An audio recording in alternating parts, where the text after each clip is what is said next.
ప్రత్యేక తెలంగాణ ఉద్యమ సందర్భంలో నిజంగానే ఆనాడున్న భావోద్వేగాలు, ఆనాడున్న మీడియా అనివార్యం చూపక తప్పదు. అంటే చాలా కాలం తర్వాత తెలంగాణ నుంచి 1, 2 మీడియా సంస్థలు వచ్చినాయి.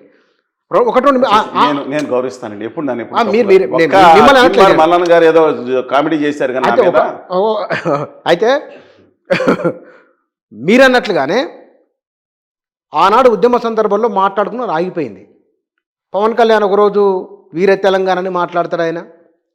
ఒక్కొక్కసారి ఏమో 2 తెలుగు రాష్ట్రాలు. ఎవరు ఆయన? Pawan cinema hero, Andhra Pradesh deputy ఉత్తరాది ముఖ్యమంత్రి. సనాతనవాది గారు ఆమెన్ ఎవ- ఆయన చెప్పారండి.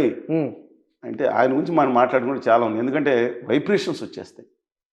ఎందుకంటే Positive and negative. మా ఇంట్లో ఇప్పుడు ఆయన అంటారు, చిన్నప్పుడే నేను బాప్టిజం తీసుకున్నాను, అంటే క్రిస్టియానిటీ స్వీకరించాను, యేసు దేవుడిని మా ఇంట్లో ఎప్పుడు పూజించుకున్నాను, యేసు దేవుడి పటం కూడా ఉండేది, మీకు కావాలి వీడియో వేసి చెప్పండి, అందరికీ ప్రజలు తెలుసుకోవాలి. తప్పు అంటలే నేను.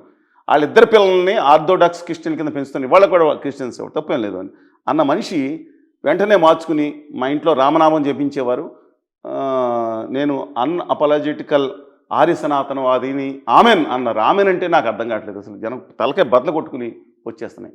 అందుకని ఆయన గురించి మనం విచిత్రంగా అసలు పొద్దున ఒకటి మాట్లాడతాం, మధ్యాహ్నం ఒకటి మాట్లాడటం, సాయంత్రం ఒకటి ఖండించడం. అయితే ఇప్పుడు ఆ మాట మీకు అర్థం కాలేదు. మొన్న వారు ఎక్కడనో కోస్తాలో ఒక దగ్గర మాట్లాడుతూ తెలంగాణ వారి దిష్టి తగిలి ఇక్కడ కొబ్బరి పంట పోయింది అన్నారు. కొబ్బరి చెట్ల 2 జిల్లాల మీద దృష్టి కొట్టింది అన్నారు. అంటే మరి దాని మీద వెంటనే వాళ్ళ అభిమానులు కేసీఆర్ గారి మీద మాట్లాడతారు. వాళ్ళకి మాట్లాడే హక్కు ఉందో లేదనేది పోరాటం చేసిన కాదు. అసలు ప్రత్యేక తెలంగాణ ఉద్యమంలో కేసీఆర్ గారు తిట్టినప్పుడు వీళ్ళు ఏళ్ల పండారు. నేను నిలబడ్డాం, నాతో వేదాలను ఎదుర్కొన్నాం, దాడులు ఎదుర్కొన్నాం, పోలీసులు 2+2 గన్మెన్స్ ఇచ్చారు, అది వేరే సంగతి. ఎలాంటి విషం పరిస్థితుల్లోకి వెళ్తే ఇచ్చారా, ఎవరు బెదిరించారా, ప్రాణాలు నిలబడ్డాం. గవర్నమెంట్ ఇచ్చింది కదా, నేను కాదు కదండి. అపార్ట్ ఫ్రమ్ దట్ ఎవరు ఎలాంటి పనులు ఉన్నారు, ఎలాంటి బాధలు పడ్డామో తెలుసు. కోర్టులో కేసుల విషయంలో విద్యాసాగర్ రావు గారు నేను విభేదించాను. నీటిపారుదల విషయంలో అందరికీ న్యాయం కాదు, 1 సైడే న్యాయం కావాలన్నారు ఆయన. గుత్తా సుఖేందర్ రెడ్డి గారు వీళ్ళ మీద కోర్టులకు వెళ్ళాను నేను. కోర్టులో 6 కేసులు ఉన్నాయి. కానీ అప్పుడు కించిత్తు మౌనం కూడా వేడకుండా బయటకుండి హంసతూలికా తలపాల మీద సేనిస్తూ సినిమాలు చేసుకునేవాళ్ళు ఏ రోజన్నా బయటకు వచ్చి మాట్లాడారా? సార్ ఒక మాట, నేను ఆయన మాట్లాడారు తెలంగాణ ఉద్యమంలో మీరు ఒక మాట అన్నారు. తెలంగాణ ఉద్యమ సందర్భంలో కేసీఆర్ తిట్టిండు అన్నారు. మీరు ఒక తిట్టం కాదు, బూతులు కాదు, మా చాలా మంది కేసీఆర్ చాలా మంది తిట్టారు, 100 మంది తిట్టారు.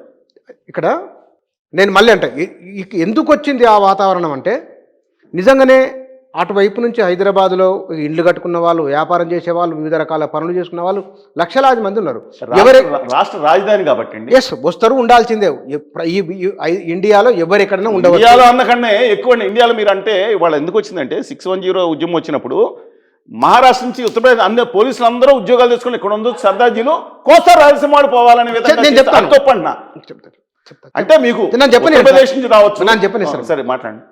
డిసెంబరు 7, 2009 అన్ని రాజకీయ పార్టీలు తెలంగాణ ఇస్తే మాకు అభ్యంతరం లేదు అన్నారు. చంద్రబాబు గారు అలా చేయి చూపించారు. అవును అన్నారా?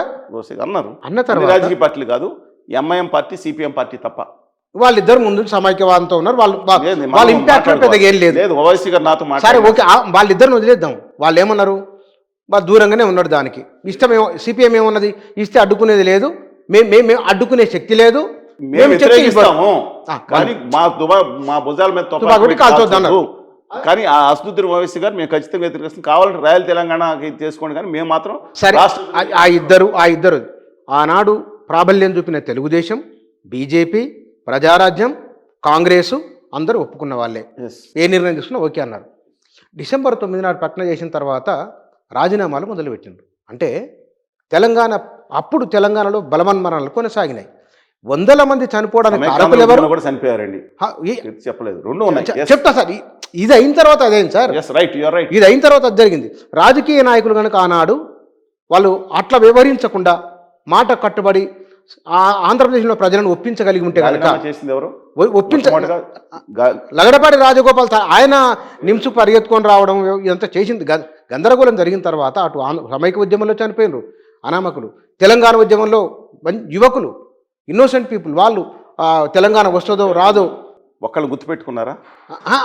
చెప్తున్నా. అంటే కేసీఆర్ చిట్టిండు అని అంటే ఇంతమంది మరణాలకు కారణమైన ఆ రాజకీయ ముందే పరిణామాలు ఉన్నప్పుడు తిడతాం మొదలుపెట్టి 2000 మీరు 2009లో చెప్తున్నారు 2001 నుంచి తిడతాం మొదలు అలాగే తెలంగాణలకు వంట చేసుకోనికి రాదు, వాళ్ళకు బట్టలు కట్టుకోనికి రాదు, తిననికి రాదు. ఎవరు అన్నది లాస్ట్ 2013లో ఆ దిక్కుమాల ఉద్యోగ నాయకుడిని ఈ రాజగోపాల్ గారు పెట్టిన డిస్కషన్ ఎక్కడ పోతుంది? మీరు కాదండి. కావాలంటే 1952-53లో వరంగల్లో ఆంధ్ర నుంచి వచ్చిన టీచర్లు అది తెలంగాణలో మీకు చదువు రాదా, మీకు కల్చర్ లేదా, అవి నేర్పుతున్నామని జయశంకర్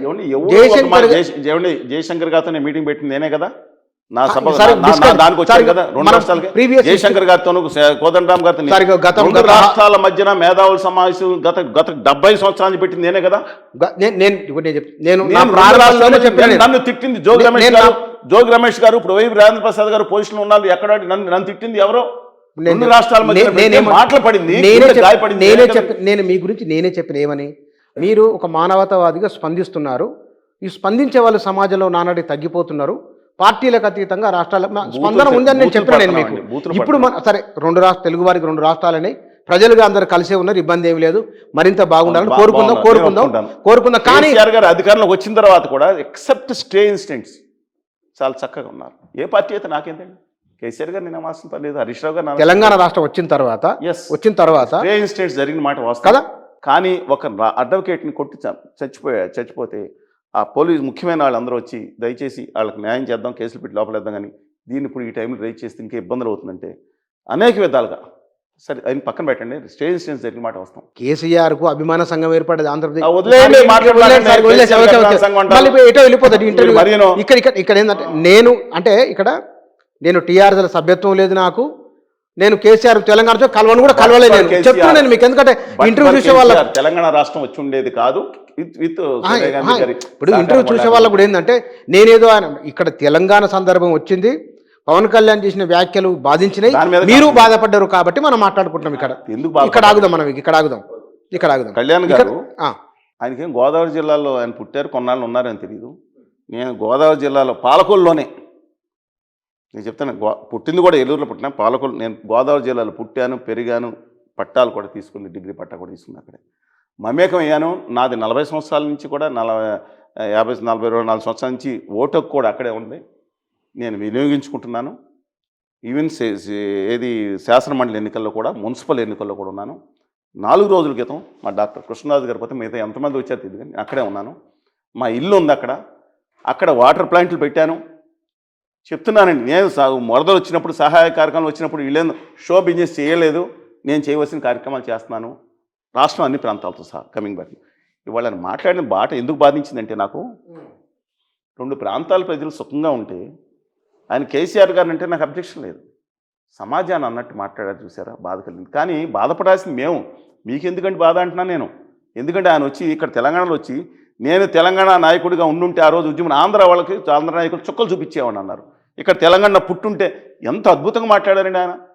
అసలు కోస్తా రాయలసీమలో అన్యాయం జరుగుతున్నప్పుడు ఒక్కరోజు బయటకు వచ్చారని తిడుతున్నప్పుడు, నీటి పారుదల అన్యాయం జరుగుతున్న ఒక్కరోజు బయటకు వచ్చారు. హంసతూలిక తలపల మీద సేవించిన వాళ్ళ ఫ్యాన్స్ ఒకటి వ్యాఖ్యలు చేస్తే చేసుకోండి, ఈ వ్యాఖ్యలు కూడా ఎవరైనా చేసుకుంటే వాళ్ళ సంస్కారం ఏదైతే ఉందో తల్లిదండ్రులు పెంచిన సంస్కారం చెందుతుంది వాళ్ళ వ్యాఖ్యలకి. కింద బూతులు వేసేవాళ్ళు చాలామంది ఉంటారు కదా, వాళ్ళు పెంపకం చేసేది వాళ్ళ ఫ్యాన్స్ని అడుగుతున్నాను. ఆయన జీవితంలో ఏంటంటే స్పందించింది, పొద్దున్న మాట సాయంత్రం పోనే విభజన అయిన తర్వాత హక్కుల కోసం మేము మొదలు పెడితే ఇవాళ మునికోటి అనే ఆయన చనిపోయాడు. అలాగే అనేక మంది చనిపోయారు. అంతకుముందు సమైక్యాంధ్రలో చనిపోయిన ఒకే ఒక విగ్రహం ఆవిష్కరించింది వెనకపల్లి నేనండి. ఆంధ్రప్రదేశ్లో సమైక్యాంధ్రలో అన్ని వందల మంది చనిపోయినా ఒకే ఒక విగ్రహం జరిగింది, మిగతా చోట్ల వేసాను, ఒక్కళ్ళు కట్టించలేదు. వీళ్ళకి కేసీఆర్ గారికి 550 మంది కనీసం గుర్తుంచుకున్నాడు. తెలంగాణ సమాజం తన కోసం త్యాగం చేసిన వాళ్ళని గుర్తుంచుకుంది, ఒక్కడు కూడా గుర్తుంచుకోలేని నీచ నికృష్టమైన అధమాధమ రాజకీయ నాయకులు అని చెప్పనాలని నేను. ఒక చెత్త సమాజం తమ జాతి కోసం, తమ ప్రజల కోసం త్యాగం చేసిన వాళ్ళని గుర్తుంచుకున్న సర్టిఫికేట్ కూడా ఇవ్వలేని ఆ రాజకీయ పాలకులు అందరూ కూడా ఒకే గాడిని కట్టారని నేను అన్నా. సరే, అలాంటిది కళ్యాణ్ బాబు గారు ఎవరు పాలన సాగించుకుంటే ఎవరు భాషను ఆయన తెలంగాణ ప్రత్యేక తెలంగాణకు అనుకూలమాది. ఎందుకంటే ఆయన చెప్పారు 2009లో మీరు ఆయన అవమానిస్తే బాగుండదు. ఎందుకంటే ఆయన ఇక్కడ పుట్టి ఉండే బాగుండు. నేను కూడా అలా అన్నాం, ఎక్కడ పుట్టినా జన్మభూమి ఉన్నా కర్మభూమి ఏదైనా అందరూ బాగుండాలని కోరుకునేవాడు నేను. ఆయన ఆంధ్ర నాయకులు నిలదీస్తా అన్నారు. కానీ కోస్తా రాయలసీమకి వచ్చి మనం ఏమన్నా తెలుసా, తెలంగాణ వాళ్ళు మన తరిమేశారు ఆంధ్ర వాళ్ళని. తప్పు కదండి, మీరు అది ఎందుకు గమనించారు? అక్కడికి వచ్చి రెచ్చగొడతాం. దేనికండి రెచ్చగొడతాం? ఎవరు తరిమేశారు? రాజగోపాల్ గారిని చేసి ఉండొచ్చు, లేకపోతే ఇంకొకరు చేసింది తప్పే, అది నేను కాదంటలేదు. కానీ తన్ని ఎవరు తరిమేశారు? ఆయన ఓటక్కుతో సహా ఆయన జీవితం వచ్చినంతా హైదరాబాద్లోనే కాదు ఉండేది. నేను నెలకి 25 రోజులు నాకు ఉంటాను, 5 రోజులు హైదరాబాద్లో ఉన్నది చెప్తున్నాను, రాష్ట్రం అంతా తిరుగుతూ ఉంటాను.